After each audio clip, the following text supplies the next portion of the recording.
My name is Hannah Blake, and I became a bride only hours before I almost became a missing person. I was sitting on the edge of the bed in the most beautiful hotel suite I had ever seen. White rose petals were scattered across the sheets. Soft golden lights glowed from the lamps, and the gentle music of our favorite love song drifted in from the living room. I should have been the happiest woman alive. I had just married Ryan Blackwood, the man I loved more than anything in the world. I was an orphan, a preschool teacher with no family, no wealth, no powerful name. And now I was suddenly the wife of one of the most powerful young businessmen in Westlake, California. I was still trying to let that reality sink in when Ryan walked out onto the balcony with his phone. I saw him through the glass door. His posture changed instantly. His shoulders tightened. His voice dropped low. I could not hear what he was saying, but I knew something was wrong. 2 minutes later, he was still standing there, staring into the darkness with his phone pressed to his ear like he was being held hostage by whoever was on the other side. Then suddenly, the door behind me burst open. Sophie, Ryan's sister, rushed into the room. Her face was white. Her eyes were wide with terror. Her hands were shaking so badly she could barely hold what she was carrying. "Hannah," she whispered.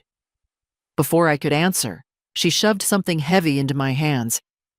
It was a thick bundle of cash held together by a rubber band. I froze. Her voice dropped to a broken whisper. "Hannah, take this, go to the back door. Run now." My heart slammed against my ribs. Run where? Why before? I could ask anything. I heard footsteps on the balcony.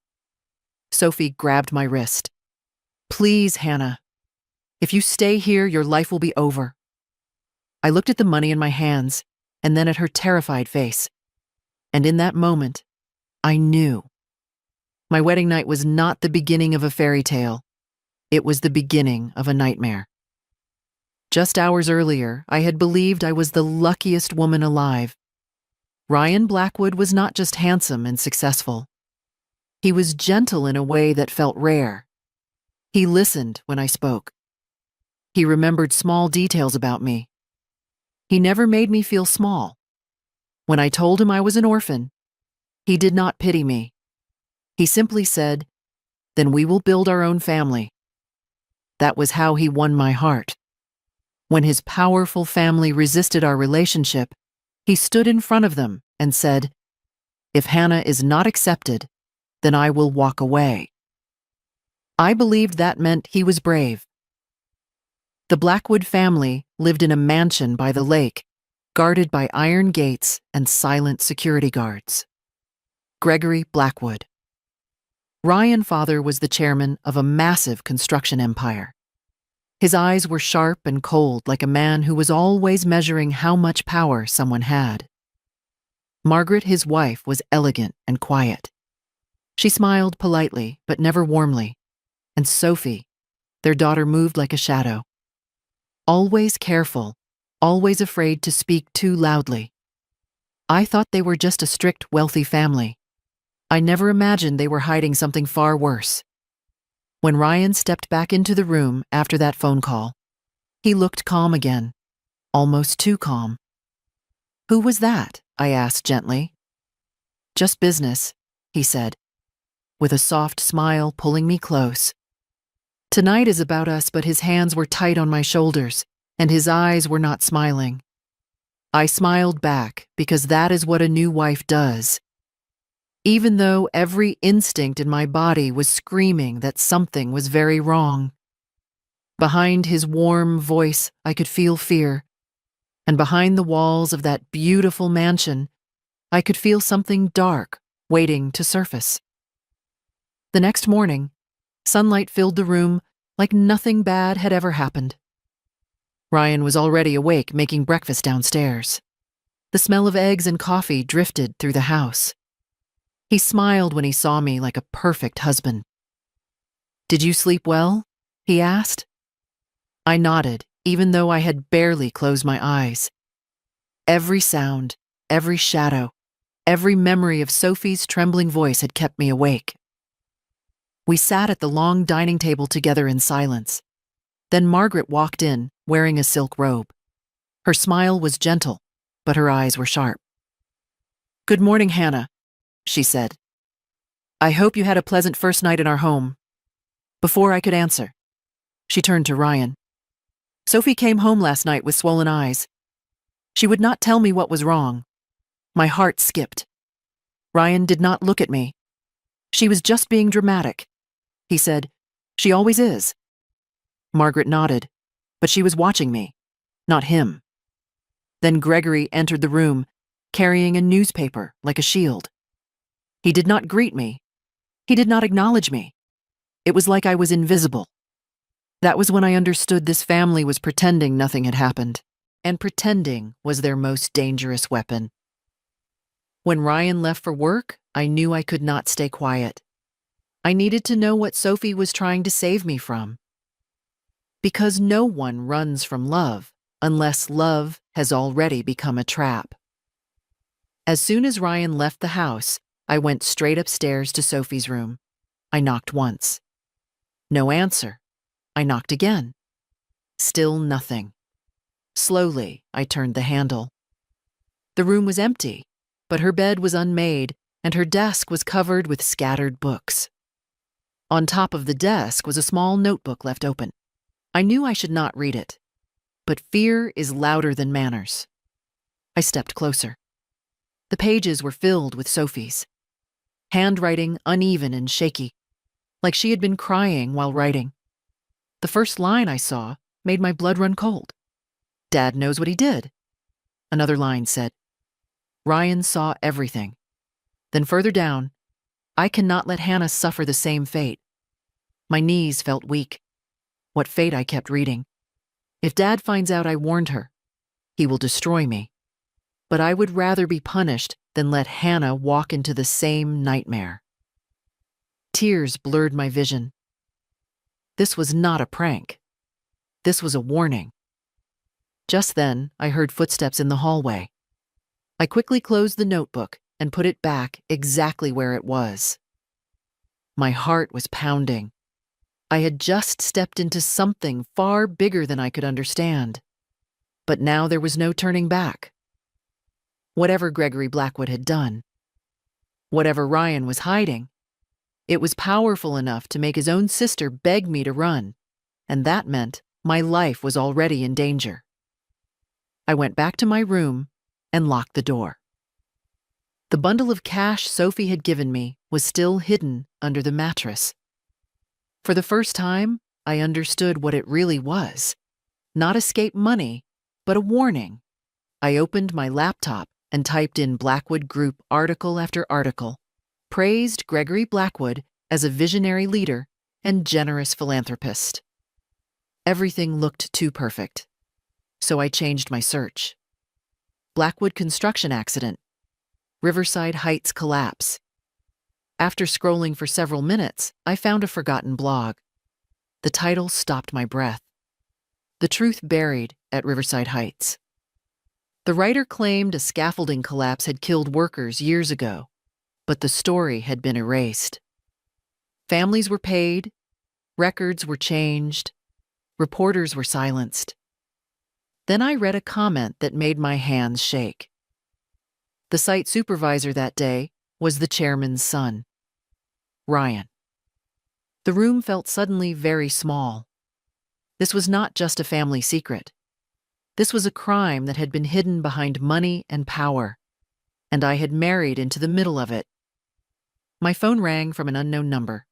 I almost did not answer, but something in my chest told me I had to. "Hannah." A quiet voice said, "It is Margaret. Do not let anyone know I called you. Are you alone?" I locked my bedroom door before speaking. "Yes." "We need to meet," she whispered. "There is something you must know." 30 minutes later, I was sitting across from her in a small coffee shop by the lake. She wore dark glasses and kept looking over her shoulder. Her hands were shaking. Gregory knows about the Riverside Heights investigation. She said, he is afraid. Then she looked straight at me. Hannah, your marriage was rushed for a reason. Gregory believes if Ryan has a wife and a future, he will stay silent. You were chosen because you had no powerful family to protect you. I felt like the ground dropped away. He is using me. Margaret nodded. Ryan did see what happened at Riverside Heights. He tried to stop his father, but Gregory broke him. He made him believe silence was the only way to survive. Margaret leaned forward. If you stay here, Gregory will never let you be free. Sophie tried to save you. Now I am begging you too. Run. I returned to the mansion with my heart heavy, but my mind clear. Running would save only me. Staying might save everyone. I went to Sophie's room that night and closed the door behind me. I know everything I told her. Your mom told me. Her eyes filled with tears. I was so scared, she whispered. You were brave.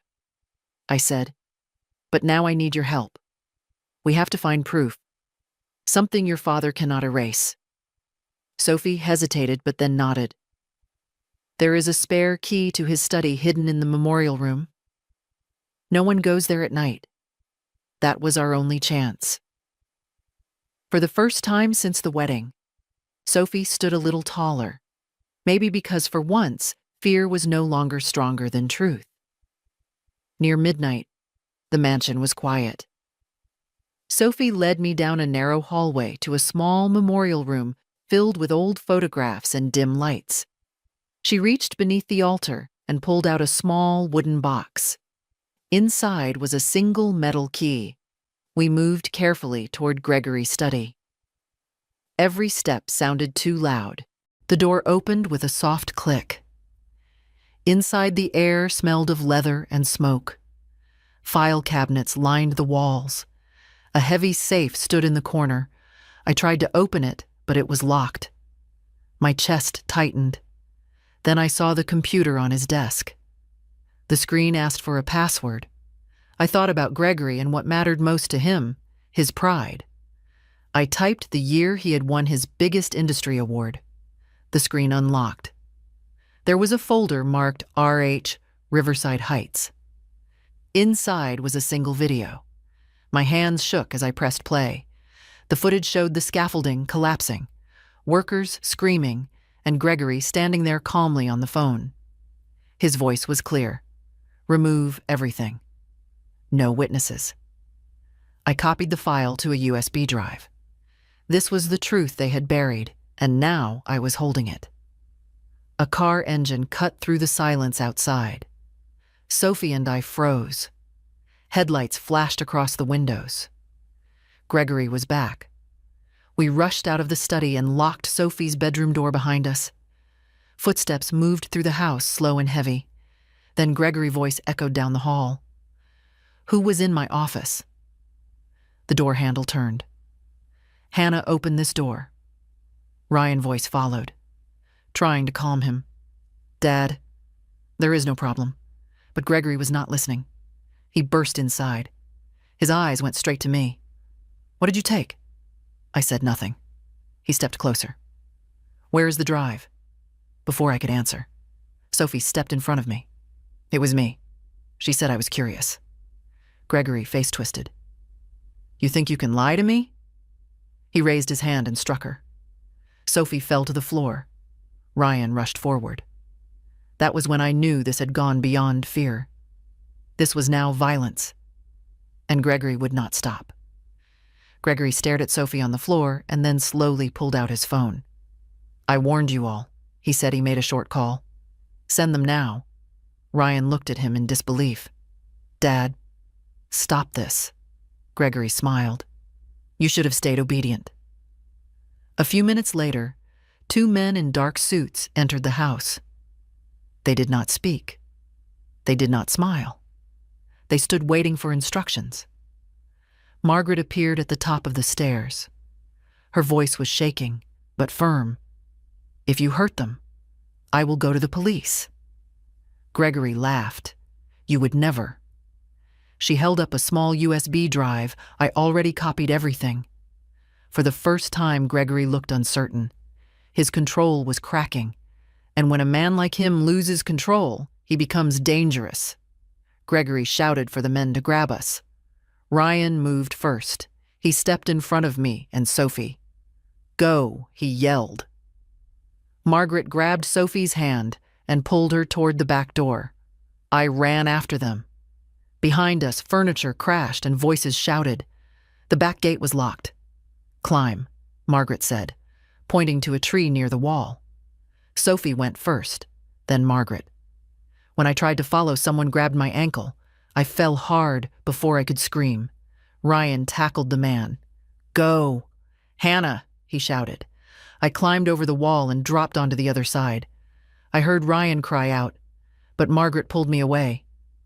"We have to get help," she said. "That is how we save him."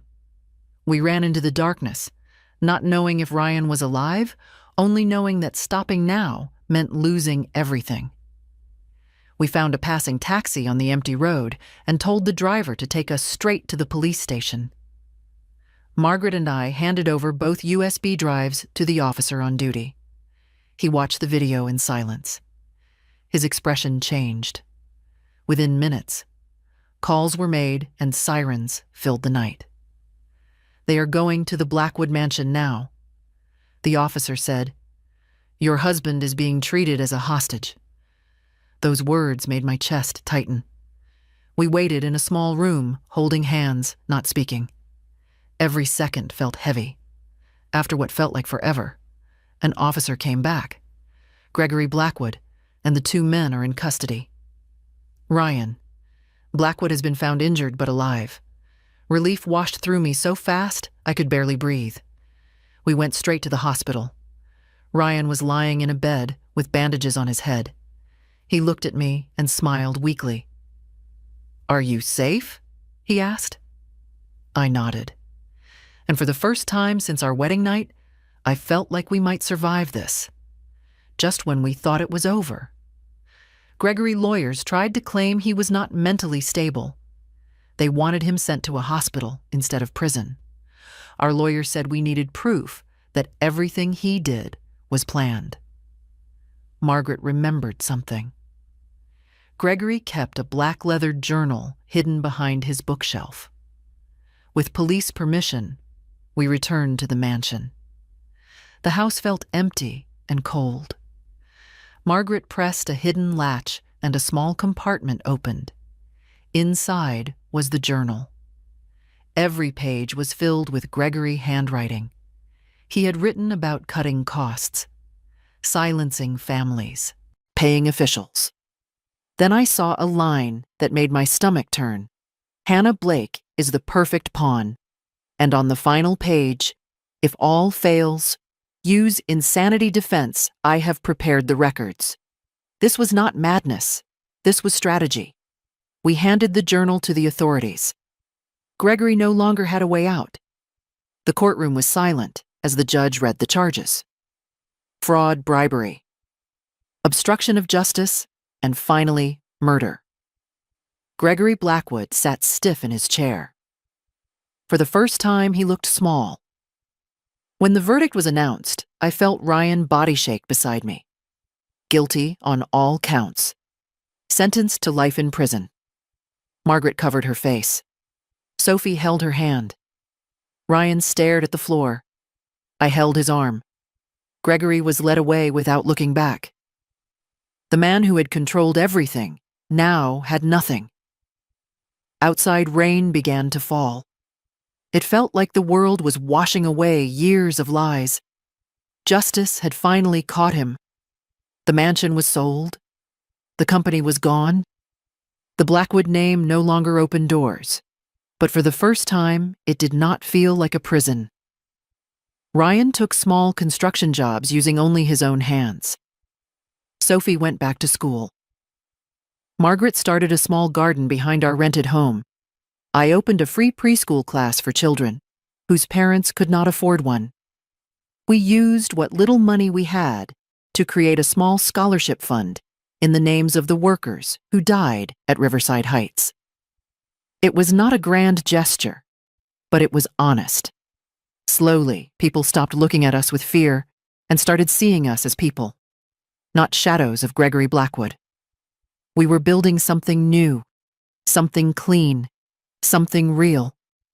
One evening, as the sun went down, Ryan took my hand and led me into the small garden. He knelt in front of me, holding a simple ring he had made himself. "Hannah," he said, "I gave you a life built on lies. I want to give you one, built on truth. Will you marry me again?" I could not speak. I only nodded. We did not need a grand ceremony.